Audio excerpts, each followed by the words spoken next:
Hey everybody, I just wanted to do a short video which is a post-fight damage breakdown of the BattleBot fight between Valkyrie and Triple Crown. Well, I'm generous calling it a fight. It was over in 10 seconds. Let's include the actual 10-second countdown, and that way I can say it was over in 20 seconds. How about that? Let's do that. Anyway, if you've been following my channel, you know that we were not ready for BattleBots. It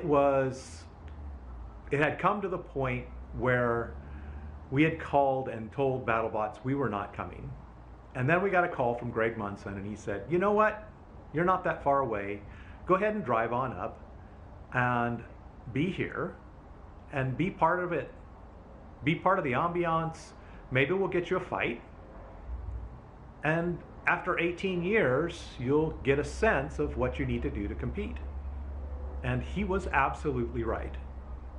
If we would have sat home, we would have not felt good about missing the event. So we get to Vegas and we're sitting there waiting, and they announce, oh, Triple Crown, you're fighting Valkyrie. Oh, crap. Valkyrie was voted most destructive last year, and it's an undercutter with immense power. So we didn't have an anti-horizontal, any form of defense against it. So we tried something. I had this little wedge here and a few more like it, and the idea was to mount it and reinforce it with some plates and try and shove that into the undercutter. That was the whole plan.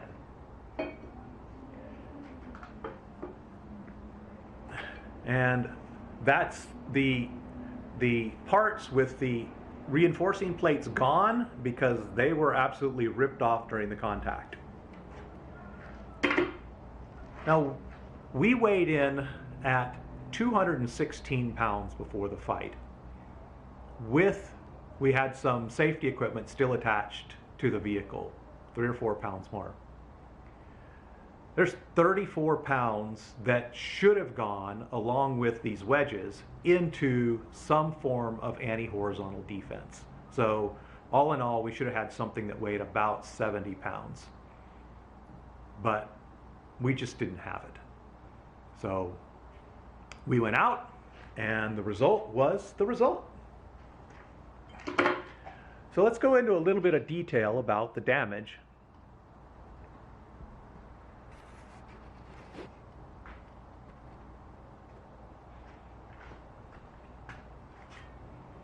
So there's one of the forks. There's the original fork. I mean, that is 1.5 inches thick, 4130, and it is absolutely bent. That's pretty cool. That's pretty spectacular. And that was done while this system was suspended on springs. So the inertial load must have been immense. Speaking of which, one of the things I tried was using springs as suspension everywhere on the robot.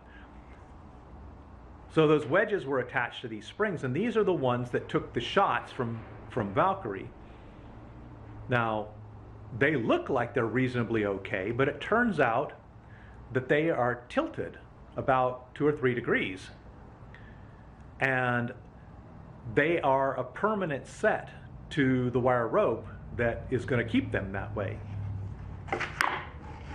Obviously, if you have a pair of forks and they get tilted 2 or 3 degrees, one of them is going to dig in and the other one is going to be off the floor.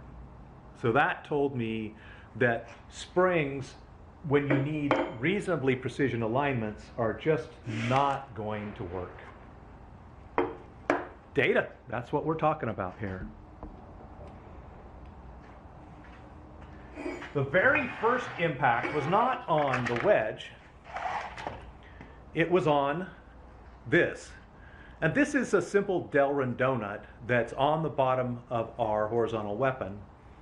And the idea is it retains the bearing, and it also serves as a bounce point in the case this part of the robot slams into the ground. And that's why it's Delrin, because steel might dig into the ground, and Delrin is just going to skid or fracture. Anyway, this was just a kiss from the weapon, and it did that. But what you all came here to see, maybe, was this piece. This is the drive pod that Valkyrie, well, let's use the right adjective, shall we? Or verb, sorry. And the word I'm looking for is flayed. This is absolutely flayed open. 1/4 inch thick aluminum wheels, and it is crushed. There used to be a speed controller sitting in here, and it got vaporized. Many of the screws and bolts that were attached to the speed controller also got damaged heavily. But surprisingly, the motor and the gearing system is still fully intact. And the best part, the part that makes me very happy, and I know it's funny to say that something like this would make me very happy, but it's this. The steering approach took the shock that destroyed that wheel, and it's still functioning. That makes me really, really glad. I didn't know whether it would take that kind of shock or that kind of load, and it did.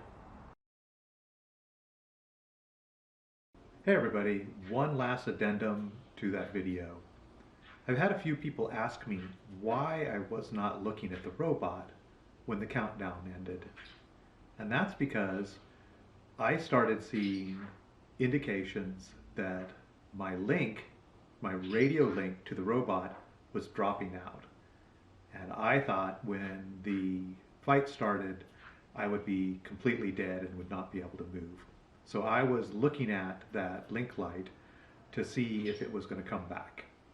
And once it came back, then I started. That's why the robot didn't move at all when the countdown finished and it was time to fight.